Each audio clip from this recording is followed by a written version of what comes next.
Yeah, hi. Alrighty, ladies and gentlemen, it is time for your late night AEW Dynamite review. I missed most of the show. I rewatched some of the things. I even kept up with the highlights. Apparently, some people are saying this was the best Dynamite, or people like this Dynamite very much because Buddy Matthews debuted, guys. Yeah, we got another debut of a fucking boring jobber in WWE, now in AEW. Um, I'm not saying there was like some good things I saw, but like people thought everything was so fucking great that it was so entertaining. They I was on the edge of my seat. Like really, what was so edge on your seat good about this show? Besides like one decent thing that was talk about. So, anyways, yeah. Grab your Coca-Colas, drink your Magnouslius, buy me some bitches, go, oh shit, oh shit. Oh shit, oh shit. Something that freaking, I don't know, a lot of these AEW fans won't be able to do, so.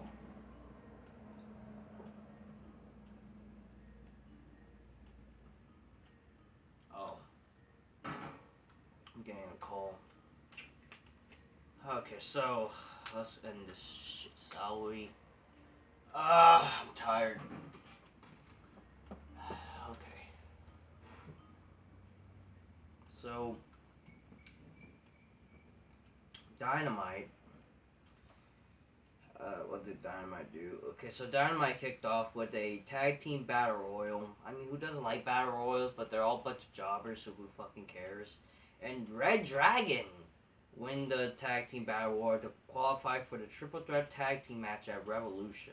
Wow, like people give a fuck. So it's the Bullet Club. They're facing each other along with fucking the Lucha Brother. No, was not the Lucha. Fucking the Jurassic Express. That's managed by Christian. Christian Cage. Then Hangman Page goes after Red Dragon. Adam Cole runs out and tries to super kick Page, but then Page fights him off. Hangman tells a story how Adam Cole came to AEW thinking he could take the championship from him at Revolution, but will fall short and receive a buckshot lariat. Wow. This is really cutting edge, and people, yeah, like I give a shit. The only fucking thing to know about this feud is that they're both named Adam and that they're from the Bullet Club. Wow, that's really enticing for a tag team. Not tag team, for a match for a pay-per-view. So MJF comes out and cuts a promo. I will say this was actually a very good thing about the show, and yeah. So MJF says how he used to love CM Punk and meeting Punk meant everything to him. How he's had trouble making friends as a kid and being bullied when he was 11. MJF says that Friday he got to meet his hero and he wanted to be just like him. How he studied tapes and practiced promos because he wanted to be like Punk. MJF says Punk left in January 14th and he left everyone and made MJF quit his dreams until he wanted to be the best in the world and in spite of Punk. He made a promise to himself that he would be a hero to the bullied kids and would not quit on them as Punk did to him. Because if he quit, he would be no better than Punk. Basically, also mentioned that how he had like a mental issue, also a medical issue, like some I don't know, ADHD, something like that.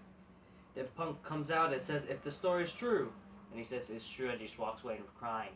I'm not gonna lie, this is actually pretty good. And you know what? This is perfect. Like, this, in a way, it kind of reminds me of some old school shit where, like, here's the thing.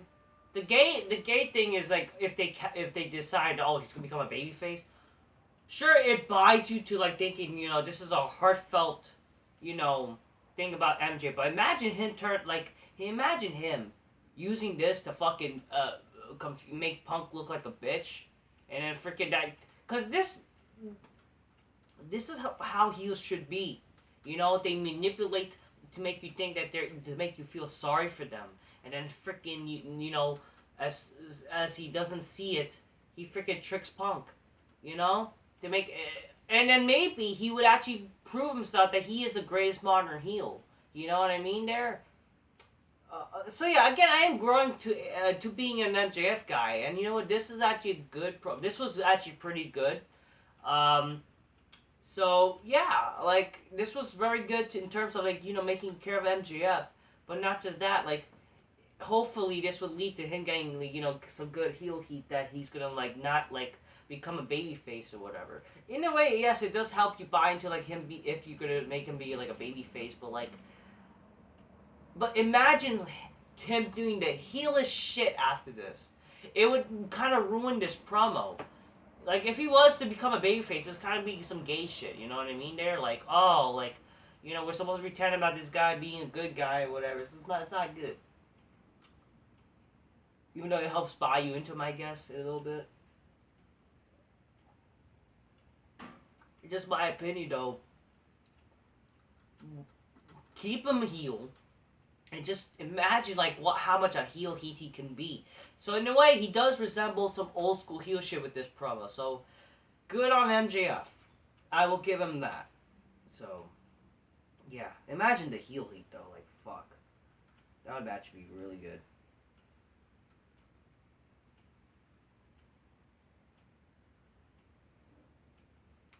So yeah. Hold on a second. Okay, so that happened. After that, I don't know. There's some shit that happened. Oh, I don't know. This is all over the place.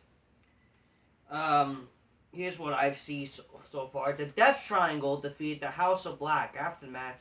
Buddy Matthews, aka Buddy Murphy, makes his AEW debut and attacks Pac and Penta. Buddy joins the House of Black. Wow. Great. Another boring fucking motherfucker that no one gives a flying fuck about. Okay. Yeah. Well, Buddy, guys, such potential. Oh man, Buddy. Buddy, yo, Buddy, fuck me, Buddy. Like, shut up. So yeah, Buddy Matthews is all elite and no one cares. Besides Marks. Chris Jericho and MJF is not MJF. Fucking Chris Jericho and Eddie Kingston is made official for Revolution. Here's some lines from this segment. I saw your match with what's his name. Jericho on MJF match against Cody Rhodes.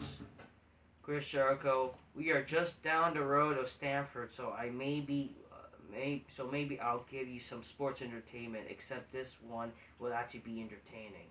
But then Kenny King says, "This is a wrestling company, not a sports entertainment company. Go up the road, give me the Jericho that your close friend Levesque hated."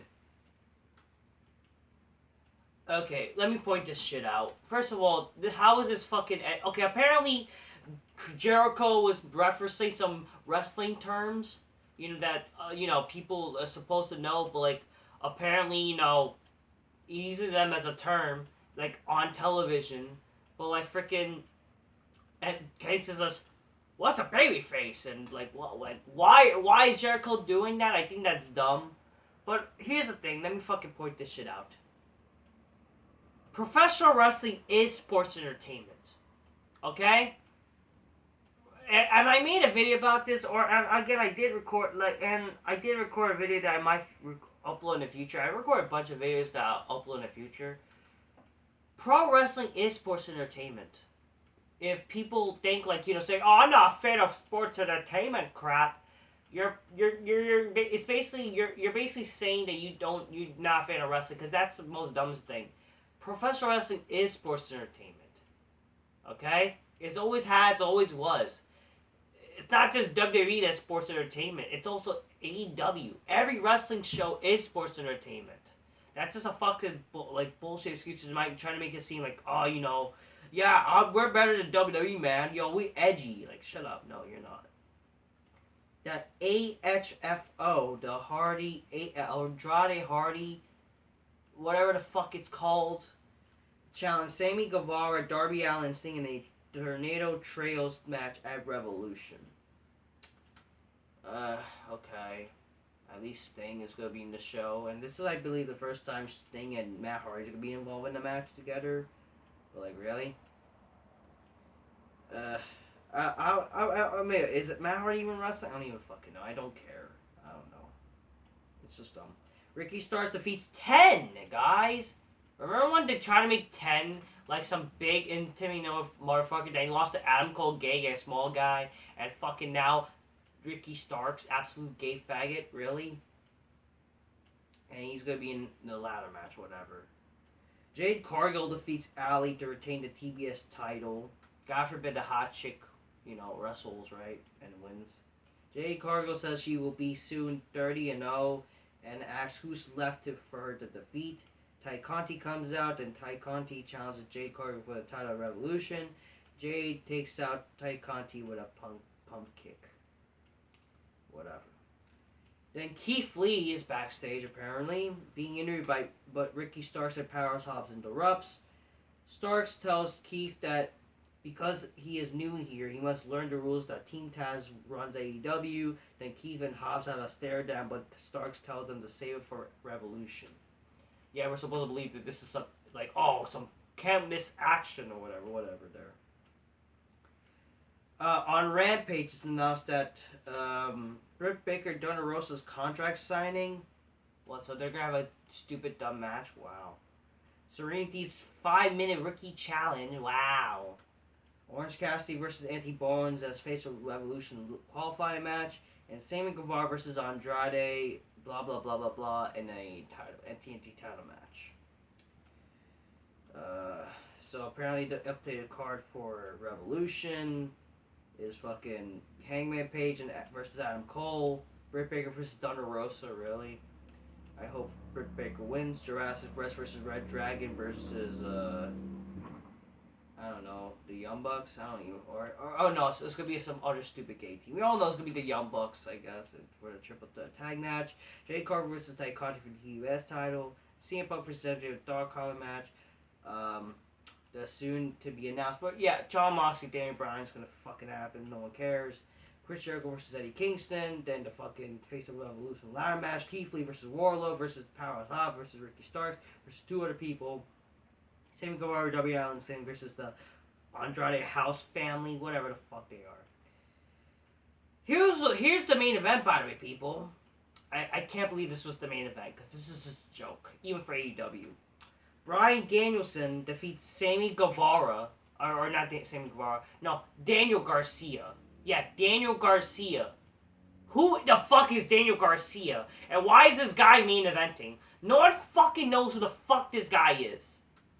And what a waste of a Daniel Bryan match, or a Bryan Danielson match.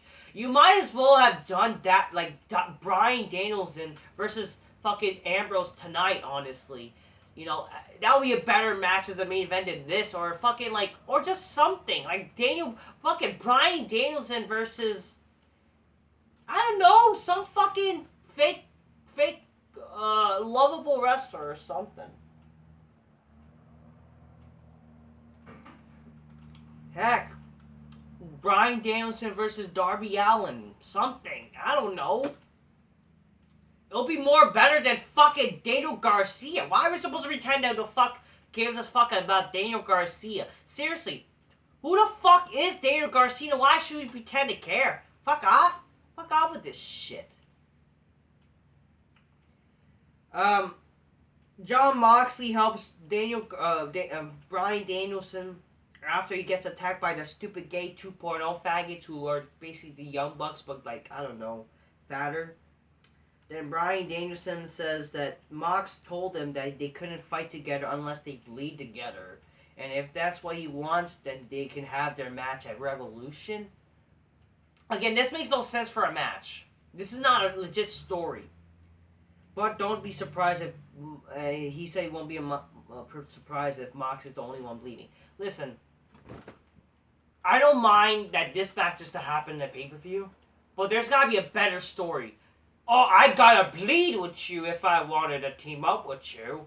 We're gonna team up where we bleed with each other, and I'll prove to you that we could bleed. That I'll team up if I bleed with you, but you will be bleeding. That will be our match at Revolution. That's the reason why we're wrestling. And so we could also have a good match. Really? Like, really? That's the fucking feud? Whatever happened to good guy and bad guy hating each other for some reason? I don't know. Develop something? Lead to something? Like, this is really not that hard. Like, you could have built this off from Dean Ambrose. John Moxley was supposed to face Bryan at the other pay-per-view. And you could have fucking built up as, like, maybe... I'm just remembering, it's like John Moxley, you could have said that he could have beaten fucking Daniel Bryan. You know, Bryan Danielson. But then just to piss off Daniel Bryan. It's not that hard. Like, this shit is really not that hard. Like, come on here. And you're basing this feud off of, oh, I want to team up with you for some dumb reason. Like, really, think about it, because I totally forgot about this. The feud could have been that John Moxley, he had to leave for rehab. But then, he fucking mentions, maybe if he mentioned that, oh, I would have been world champion by now if I didn't go to rehab, and then freaking, you know, I would have beaten Daniel Bryan. Simple, man. It's not that hard. Like, what the fuck? I don't know what to say, man. I don't even know. This would have led to something, and then they could have some dissension with each other. Like, something you build up. Like, it's so dumb, man. This is dumb. I'm sorry. Some people are happy about this. Like, oh my god, I can't wait for Revolution, guys. Really? Matches based off nothing? Like, come on here. I don't know what to tell you. And how is this a cool idea? This is not cool. Like, people need to stop fucking pretending to care about matches instead of fucking logical. Like, shouldn't a match be good if based on a story? Like, that's how matches will be given a fuck if there's good storylines going on. That's what wrestling's supposed to be. It's characters and storylines. And then the matches will be entertaining if you actually cared about the story. How can I care about the story if literally it's just, I want to have a good match when is every other fucking match? Okay? And it also doesn't help when everyone's the same wrestler where they just do the same style. Alright, that's not to see people. I'm done. I'm tired. That's AEW for you. Very overrated show that people pretend to say. But the only legit thing I would say that is good is MJF. MJF's fucking promo was fucking great. Definitely a good swerve to make. It would help establish him as a good heel for AEW. So, good job on MJF using it. Who knows? You know, it's a perfect origin story, right, of a villain, right? But then you can, like, you know, when he turns on Punk, it's like, you know, I realize I'm my own hero and shit. Like, I don't know, something.